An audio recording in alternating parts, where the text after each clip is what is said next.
It's the top of the hour. I'm Anderson Cooper in Wilmington, North Carolina, along with Don Lemon, who's in Myrtle Beach, South Carolina, Chris Cuomo, who's in North Myrtle Beach. This is our special coverage of Hurricane Florence, and today it begins. After days of warnings and more than 1 million evacuated, the Carolina coast are now feeling the first bands, just the first inkling. What could be the worst storm to hit this area in almost 30 years. This is a huge, huge storm. Moments ago, a new set of data just released on how powerful the hurricane is, where it's headed. While its winds are slightly weaker, that's good news. The area it's predicted to pummel has now gotten bigger. It's actually doubled in size from initial forecasts. It's gotten twice as large. Here's a taste of what's headed to the coast. Listen to what winds sound like at just 55 miles an hour.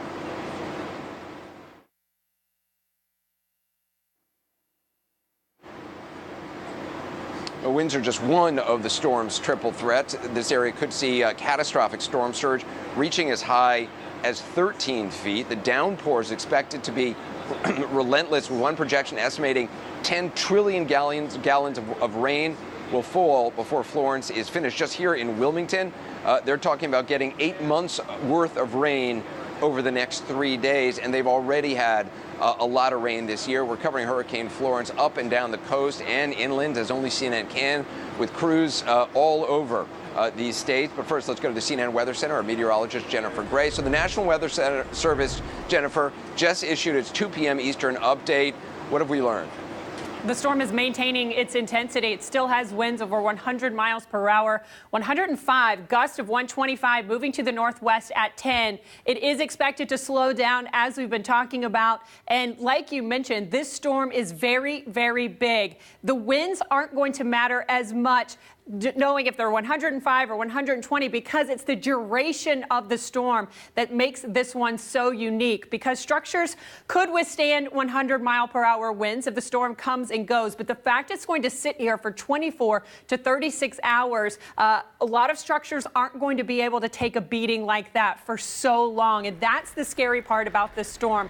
Is expected to make landfall as a Category 2, 100-mile-per-hour winds tomorrow morning, and then sit along the North Carolina coast Friday afternoon into Saturday afternoon, possibly pushing into South Carolina. So the storm surge, the flooding, is what is the hugest concern with this storm. Only 8% of people die from wind in tropical systems and hurricanes. More than 75% of the people die from the storm surge and the water. And that hasn't changed regardless of the category. The storm is so big and it has so much momentum, and all of that is heading towards the coast. Those outer bands already reaching the coast, and so it's all downhill from here. This has begun. We are starting to see the first impacts, and the storm, the center of the storm, is still about 100 miles from Wilmington.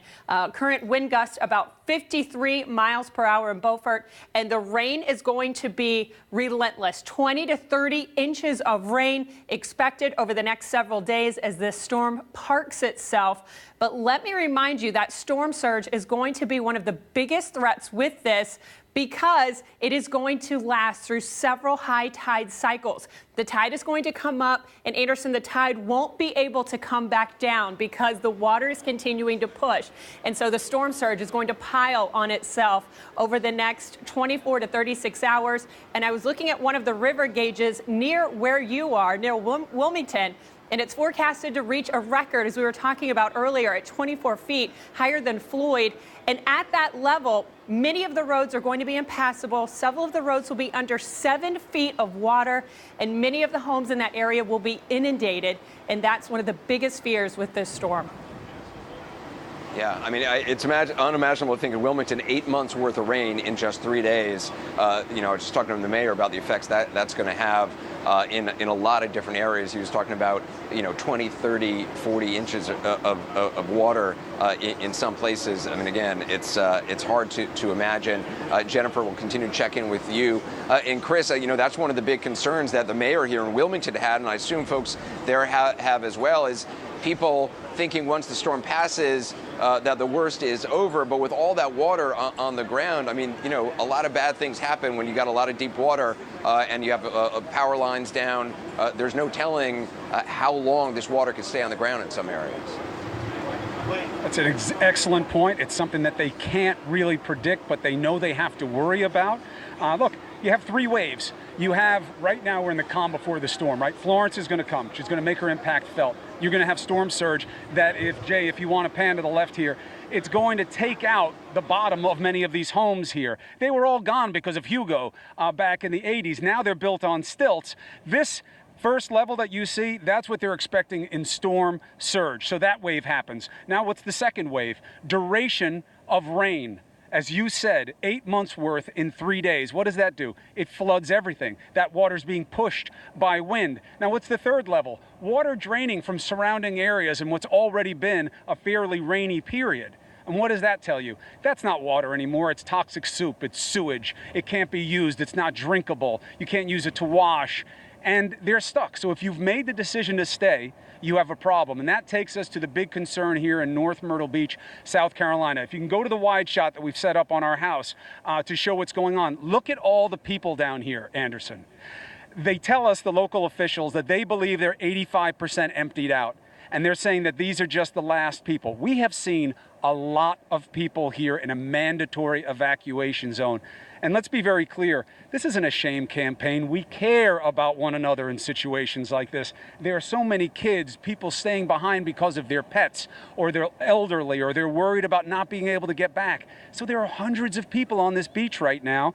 There's a police pickup truck here. They're watching. We're watching riptides form in the water, and we're still in the calm before the storm. What happens when the window closes and they can't leave? That's the concern. What happens when for 30 hours of wind and water, this beach is gone? What they're calling a sand dune here is a joke. It's landscaping. It's grass that's going to stop maybe a foot or two of surge for a while.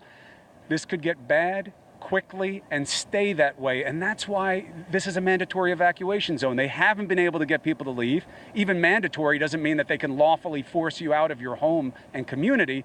So instead, they've had to put a curfew in place. So starting tonight at 7 p.m., it will be from 7 to 7. So at least they can keep people inside when these bands above our heads start getting thicker, more powerful, and bringing weather with them, bringing water and high degrees of wind with them. We're going to go to Ed Lavandera now. He's up in Morehead City, North Carolina. In South Carolina, one of the mottos of the state is, "While I breathe, I hope." And there is an irony to that, Ed, because people are making decisions to stay behind, and they are putting their lives at risk, and they're putting a lot of hope in this storm not being what they expect. Hey, Chris, we are in Morehead City, where we're seeing the strongest bands on the northeast edge of this hurricane starting to come ashore here.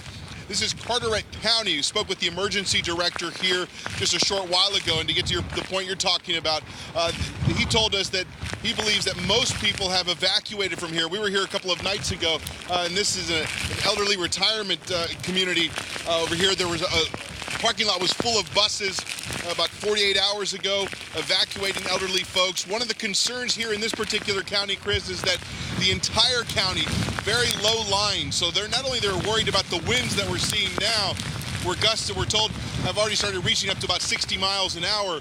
But they're concerned about the inland flooding. The winds are coming out of the north back out to sea. We're looking due south from where we are, the way North Carolina and the coastline curves. We're essentially looking due south out into the Atlantic Ocean.